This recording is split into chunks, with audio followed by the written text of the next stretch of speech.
पटना में महागठबंधन की बैठक की, क्योंकि बिहार चुनाव को लेकर पटना में महागठबंधन की बैठक हुई। खबर यह है कि मीटिंग में सीएम चेहरे को लेकर तेजस्वी यादव के नाम पर कोई सहमति नहीं बन पाई है।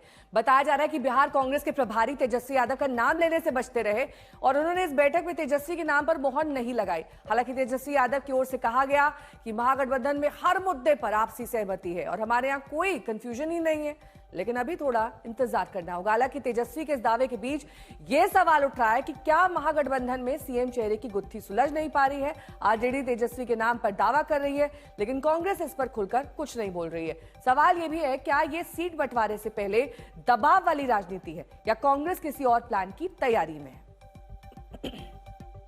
कमेटी महागठबंधन की बनी है, जिसकी अध्यक्षता की जिम्मेवारी जो है मुझको दी गई है और आप लोगों को अब चिंता करने की कोई जरूरत नहीं होनी चाहिए। अब चिंता जो है भाजपा के लोगों को करने दीजिए। हम लोग हर एक मुद्दे पर हम सब लोगों की सहमति है, किसी को कोई विरोध नहीं है। आप बात सुनो भाई, बात सुनिए ना। हर चीज एक ही दिन दे देंगे। एक चीज थोड़ा धैर्य दीजिए ना, थोड़े इंतजार का मजा दीजिए। और वहीं महागठबंधन में नामों पर सहमति नहीं बन पाई है। उधर बीजेपी ने कहा कि तेजस्वी कुछ भी कर ले, इस बार एनडीए ही जीतेगा। मैंने बार बार कहा है, कितने लोग भी मिले महागठबंधन को पिछले 3 चुनाव से, चाहे वो 19 का लोकसभा चुनाव हो, 20 का विधानसभा हो, 24 के लोकसभा में नीतीश कुमार जी के नेतृत्व में लगातार हराने का काम आदरणीय मोदी जी के नेतृत्व में होता रहा है। इसलिए आगे भी ये लोग हारते ही रहेंगे। और इन सब के बीच बैठक से पहले वीआईपी चीफ मुकेश सहनी का एक बयान वायरल हो गया है। सहनी ने डिप्टी सीएम को लेकर अपनी दावेदारी ठोक दी। मुकेश सहनी ने नालंदा की बैठक में कहा कि जब तक हमारे पास 2 से 3 दर्जन विधायक नहीं होंगे, तब तक हमारी पार्टी आगे ही नहीं बढ़ेगी। अगर हमारे पास इतने विधायक होंगे तो हमारी सरकार बनेगी और मेरे छोटे भाई तेजस्वी यादव सीएम बनेंगे और निषाद का बेटा डिप्टी सीएम बनेगा। जब तक 2 से 3 दर्जन विधायक नहीं बनेगा, तब तक हमारा पार्टी आगे नहीं बढ़ेगा। जब तक 2-3 दर्जन विधायक बनेगा तो निश्चित तौर से आपका सरकार बनेगा। हमारे छोटे भाई तेजस्वी प्रसाद यादव जी मुख्यमंत्री बनेंगे और निषाद का बेटा डिप्टी सीएम बनेंगे।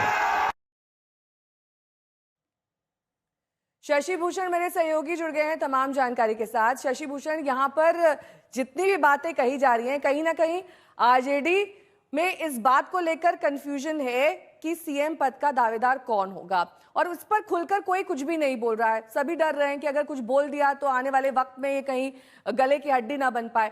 लेकिन अगर आप सीएम चेहरे के साथ नहीं लड़ेंगे तो क्या ये आपकी पार्टी के लिए हानिकारक नहीं और साथ ही गठबंधन के लिए भी?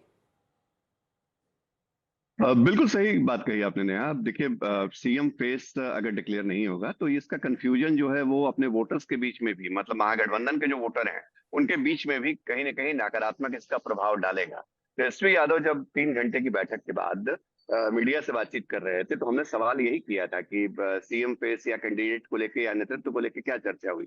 तेजस्वी यादव ने जो जवाब दिया उसमें उन्होंने कहा थोड़ा इंतजार का मजा लीजिए, लेकिन हकीकत थोड़ी जो लग रही है हमें वो यही है कि कांग्रेस उन्हें इंतजार का मजा दिला रही है, क्योंकि कांग्रेस अपने पत्ते छिपा रही है और मकसद हो सकता है कि सीट शेयरिंग में दबाव बनाना हो। कांग्रेस जिस तरह 2020 में 70 सीटों पे चुनाव लड़ी थी, उतनी ही सीटें इस बार भी चाहती हैं या उससे ज्यादा चाहती हैं। उससे कम पे तैयार कांग्रेस नहीं है। जो उनके बड़े नेताओं से हमारी बातचीत हुई है, उनका दावा 70 सीटों पे है और वो शायद 70 सीटें तेजस्वी से लेना, आरजेडी से लेना इतना आसान नहीं होगा 2020 के तरीके से। इसलिए नेतृत्व के सवाल पे कहीं ना कहीं तेजस्वी यादव के नाम पर एक वीटो कांग्रेस लगा के आगे बढ़ रही है, जिसकी वजह से दबाव आरजेडी के ऊपर हो, तेजस्वी यादव के ऊपर हो और वो असर दिख भी रहा है नेहा। क्योंकि हमने कल देखा तेजस्वी यादव भी शायद ये उम्मीद पाले बैठे थे कि उनके नाम पर मुहर लग जाएगी, ऐलान हो जाएगा या उसको लेके कम से कम कांग्रेस सांकेतिक भाषा में ही कुछ कहेगी, लेकिन हुआ ऐसा नहीं। कोऑर्डिनेशन कमेटी की जो गठन हुआ है उसके चेयरपर्सन बनाए गए हैं, लेकिन नेतृत्व पर मुहर नहीं है। ठीक है, बहुत बहुत शुक्रिया शशि भूषण इस तमाम जानकारी के लिए आपका।